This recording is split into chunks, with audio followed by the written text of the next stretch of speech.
Princeton versus Princeton. Do you take the Princeton, or are you someone who more prefers the Princeton?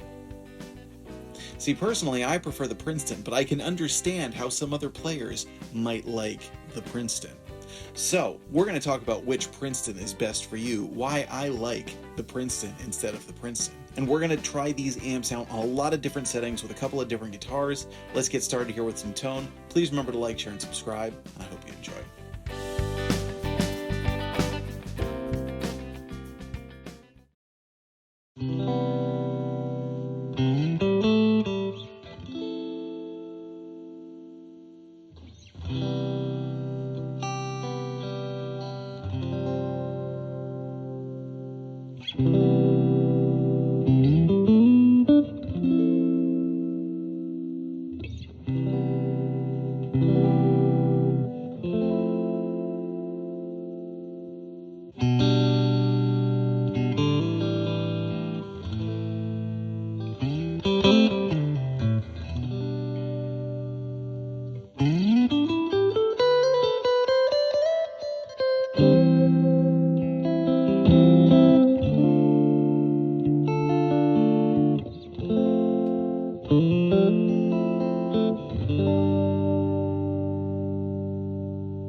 Princeton and Princeton. We've got the 65 reissue versus the 68 custom.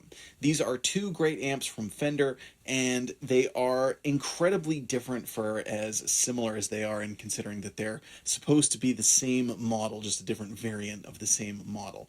The 65 is very much like a reissue. That is like the old-fashioned Princeton. It's 15 watts. It has a single 10-inch Jensen speaker. Now, these are 6V6 amps. They're both 6V6 amps.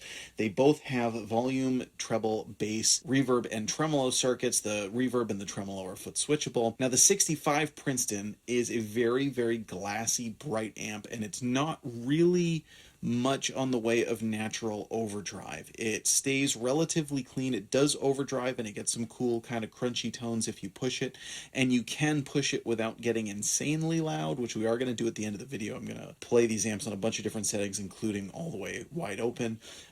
This one doesn't get quite as raucous. I love the adage from 5 Watt World that's if your Princeton is not keeping up, then your band is playing too loud. That I don't really like playing in crazy loud bands anymore. I like to be able to really hear the nuances of the music, which frequently means playing at a more reasonable volume.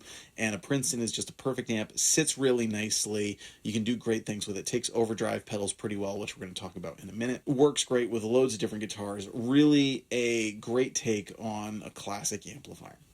Now we're going to talk about the 68 custom. Now, this is not a reissue, even though it's kind of has the year in the name. The 68 custom series they call a tribute as opposed to a reissue. And the idea is that they've given it some modern appointments and done something a little bit different with it to suit the modern player. So there are a couple of key differences between the 65 and the 68. It is 12 watts. It also has modified negative feedback, and the voicing of the circuit is just a little bit different. It has a different speaker. It has a Celestion 1030, and it's really voiced more like a Tweed amp if you listen to it.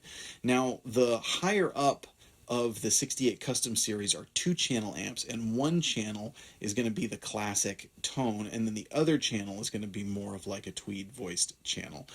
This one is just the one channel. You have your high and your low gain inputs. However, it is just the single channel. And so they kind of wrapped it all up into one for this amplifier. So you'll notice this amp is way darker and warmer than the 65. Now, this might not be the most fair comparison in the world, and I'll tell you the reason for that. The reason is because in the interest of fairness, which is inherently unfair in this case, I'm playing the amps on the same setting. They each have the treble and the bass at 5. That is how I might run a 65 Princeton. The 65 sounds really good with the treble and the bass at 5. It's not how I'd always run it, but it's not out of the realm of possibilities for me. I would never run the 68 with the knobs at 5. I would dial the bass way back, and I'd probably dial the treble up a bit. Now, why didn't I do that in the video? Well, because I really want to give a picture of how different these are, and in order to do so, I think it's important to do them at the same settings. But keep that in mind if you kind of hear the 68 and go, oh geez, no, it doesn't have the sparkle, it doesn't have the, the clarity, it doesn't have, well, if you dial it in differently, it can get those things back. And what it does have is it has more versatility when it comes to drive. With the negative feedback modified, it breaks up on its own at a way lower volume. It has more breakup when you get it cranking. And I also believe it takes overdrive pedals well. It has a little more sync, whereas the 65, it's that much more aggressive top end attack that's a little bit more difficult to balance. Now with the 68, there are things you can do to adjust for the EQ. You can turn the bass back. I honestly think either amp would benefit from a speaker upgrade. The 65 speaker, which has a Jensen speaker, a little too much emphasis on that bright top end. The 68, conversely, could use a speaker, I think, that emphasized those highs a little bit more and maybe had a little bit less bass. So keep that in mind with either of these, but I do want to mention that it's not entirely a fair comparison, I think, because the 5 and 5 works great on the 65, but it doesn't work great on the 68. But in order to give you the accurate picture of how different they are, it seemed apropos to keep the settings the same. That being said, the 68 is also quieter for two reasons. Number one, it's 12 watts instead of 15 watts. But the other thing is part of it is perception. Because it's warmer and it's a little bit darker sounding and it's a little bit bassier, it doesn't project quite as much. The 65 is 15 watts and it has that top end that just sails right through. So it's not only louder, but you hear it more presently. Also, because it doesn't break up quite as much, it doesn't get that kind of compression, which makes it a little bit squishier. So the 68, while there are some clips where you might say, oh geez, no, it just doesn't have the, that beautiful top end clarity. Keep in mind the 68 may be better for a lot of players, especially if you're looking for something to record with at home, if you're looking for something with a little bit more versatility. That one can be dialed in different ways. It can do its own overdrive. It can take overdrives really beautifully. You'll hear the tremolo is much more present and a little bit more powerful. 65, I absolutely love. The 65 more does a thing, and it does its thing really well. It does the classic thing. 68 definitely has more modern usability. So here's what we're going to do. We're going to dive in with a bunch of different tones to show you all kinds of different contexts for these amplifiers back to back. And we're going to start with something that I actually get a lot of questions about, which is how do they sound at bedroom volumes? So I'm going to turn these way down to start. I'm going to play them with the volume somewhere right around 2. Now on these amps, that's really quiet. That's like maybe about the level that your TV would be on in the evening, assuming you don't have a crazy Bose system and you don't have neighbors and you blast it. You understand what I mean. It's very, very much a room volume. So we're going to start off with that. We're going to play a Gibson SG now into both of these amplifiers at very much a bedroom volume. They both sound nice. They each sit a little differently. And again, remember the EQ is at noon, so there are different ways you can dial it in. But check out how these amps sound at bedroom volume.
All right, next we're going to try these amps out at a mid-level volume and show you how well they each take overdrives. Today I'm using a Wampler Belle overdrive, which is a great new overdrive based on the Nobles. Absolutely love this pedal, so we're going to try that out into each of these to show you how it takes some dirt.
Now, before we get the amp a little bit more wide open, I want to show you the reverb and the tremolo on each. So I'm going to turn the reverb all the way up on each, and then we're going to try the tremolo. Tremolo not all the way up, but up to about 7 on both the speed and the intensity. And you'll notice quite a difference, particularly in the tremolo. So let's check out the reverb and the tremolo.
All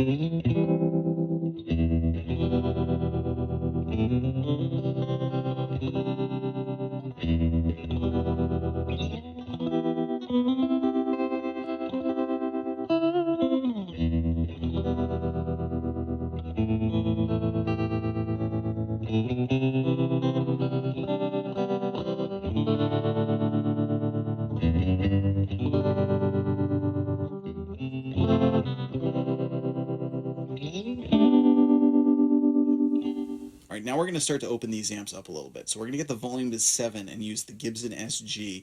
And now you'll really start to hear a dramatic difference in the amount of breakup that you can get from either of these amplifiers. So check it out with the volume at 7 with the Gibson SG.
Lastly, for some classic breakup, we're going to use the Stratocaster and get each amp fully wide open, high gain input on 10, let you hear how these amps sound totally rip-roaring, and this is one of the places where the differences between the amp just really, really shine.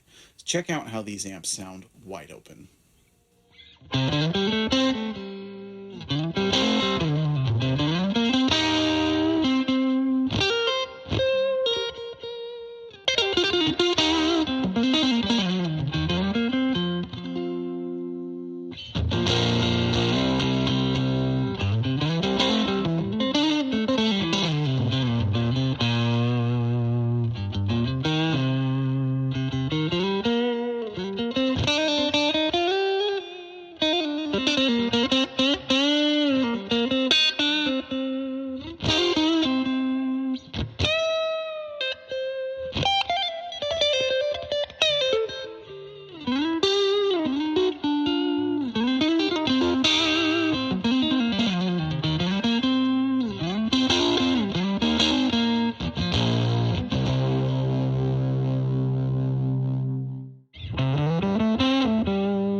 All right, I said I would tell you why I prefer the Princeton over the Princeton. The Princeton that I prefer is the 65. Now, this is my 65 Princeton. The 68 has been lent to me from my friend Chris Sprague, so everyone, big round of applause and thank you to Chris Sprague for loaning me this amplifier so that I could bring you all this video. I thought it would be really fun. I know that these videos have been done before, but having the opportunity to do it and wanted to share kind of my own, hopefully unique take on it with all of you.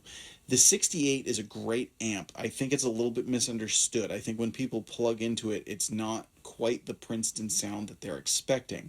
But if you're willing to tweak it a little bit, and maybe if you think about doing things like upgrading the speaker, you could experiment with different tubes and whatnot. There are also mods out there for either of them that you can look into, but the 68 does a lot of really, really cool things, and cool things in a modern context, and I think it suits a lot of tones, a lot of modern tones, in some ways better than the 65.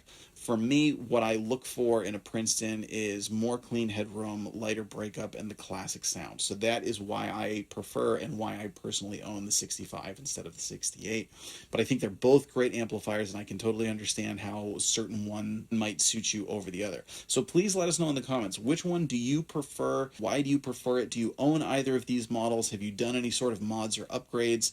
Let us know. I'm Jack Fossett. Please remember to like, share, and subscribe. Follow the links below where you can listen to some music. Again, big thanks to Chris Bragg for loaning me the amp so we can bring you this video. We'll see you next time.